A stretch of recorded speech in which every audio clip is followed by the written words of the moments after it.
So Willie Mays is going to add some hits to his record, and Monty Irvin's going to see his batting average climb by over 300. Satchel Paige may add nearly 150 victories to his win, all as a result of this action that the Major League Baseball Association took yesterday. They're going to now include the Negro Leagues into the Major League Baseball history. MLB said it was correcting a long-time oversight in the game's history by elevating the Negro Leagues on the centennial of its founding, the Negro League's founding. It's such good news, isn't it? And 100 years, that's a long time to wait. So, cause for celebration. You know, it's good news to finally recognize things the way that they are. Now, another little twist in the story is that back in 1969, there was this special commission that gathered, and it looked at all of the feeders into what's now Major League Baseball, and it determined which ones were part of Major League historically and which ones weren't. Back in 1969, they'd met. And they came to the conclusion that the Negro League should not be included. Now, MLB now says that that was an error.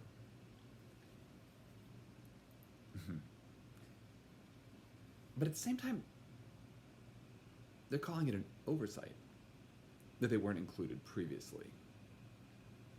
And an oversight points to or contains this little sense of not intentional, which is part of the struggle that we face as a country, isn't it? Is racism in the way that blacks are treated, people of color are treated, is it intentionally harmful or is it unintentional? You know, another way that question gets phrased out there is like, is there, really systemic racism in our country? And some people choose to believe that there's not. And some people disallow trainings around race based on the sense that it's not a systemic problem that we face as a country. Why is it that people have a hard time recognizing systemic racism? Is it that people who benefit from it don't have an awareness of what's going on? They don't walk a mile in our black and brown siblings' shoes? Is there a sense of benefit? People in power don't voluntarily relinquish power. History would teach us. So after 100 years,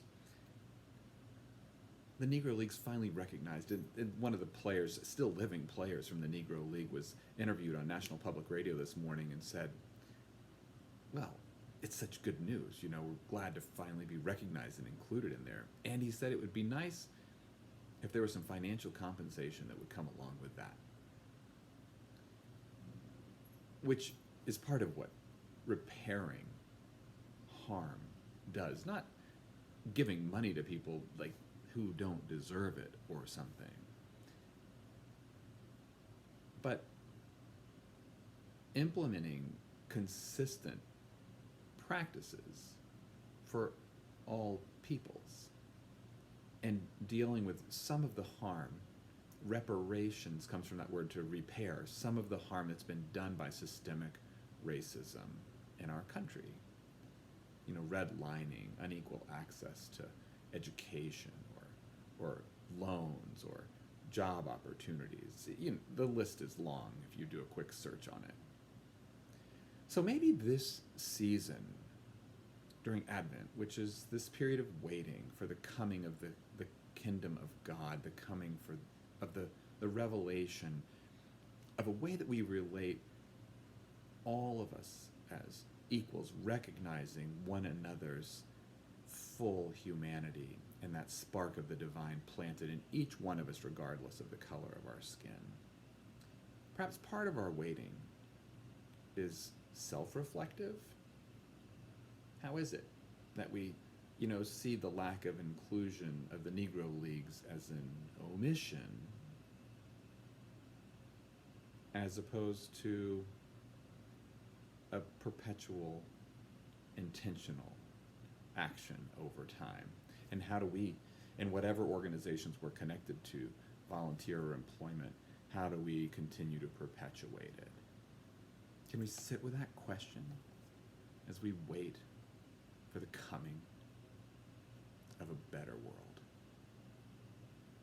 Finding God in the times of COVID. Today's the 17th day of December. Blessings on your day.